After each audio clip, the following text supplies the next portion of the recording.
Hey friends, it's Renee with Renee Perry Designs, where we sew bags, purses, totes, backpacks, wallets, all on our domestic machines. So here I'm going to share with you today what I'm doing, or my husband started and I'm finishing, is we're going to make a table for my sewing machine to fit down in level with the table. This is my sewing room, as you can tell with all the vinyl on the door, and I'm not going to show you my sewing room because it's a disaster. I moved everything and moved the table I was using out and swept, and so I'm leaving a space where we can walk through and place the table. And I thought we were going to be able to finish it the day he started, but we didn't. He had to fly out the next day to work. So I want to show you what I'm doing, or what he started and I'm finishing. So I'm going to walk downstairs, hopefully not trip as we walk down. And this is my family.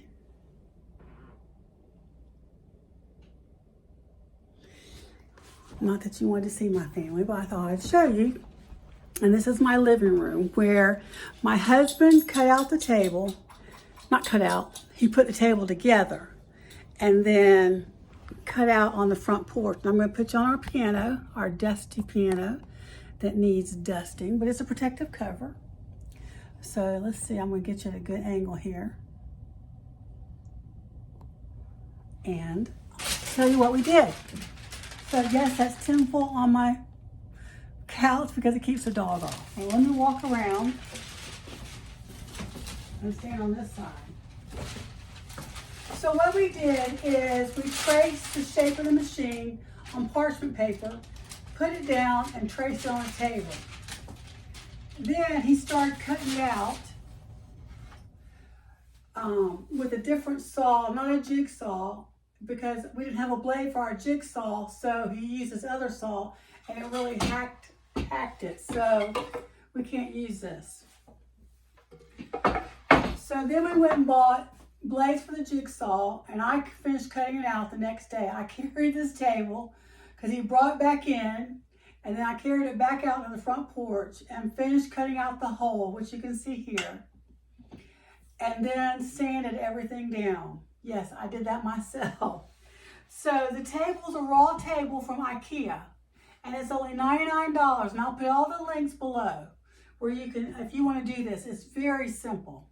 I say that. Cutting it out was pretty simple with a jigsaw, and sanding it was pretty simple.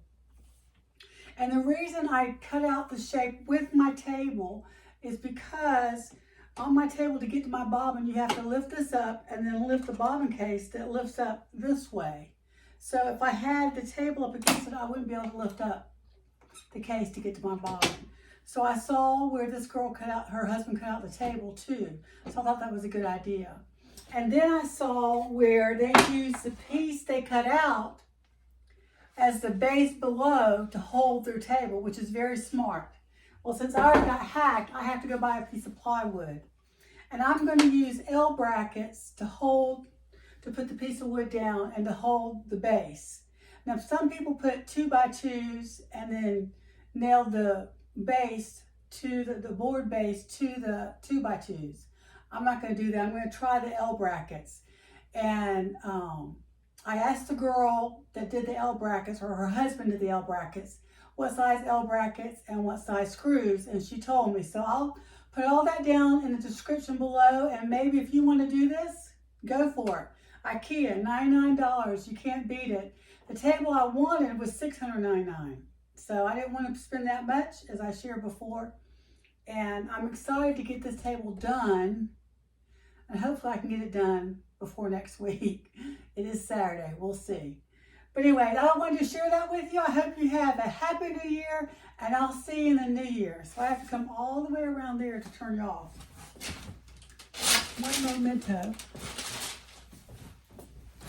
Have a happy new year.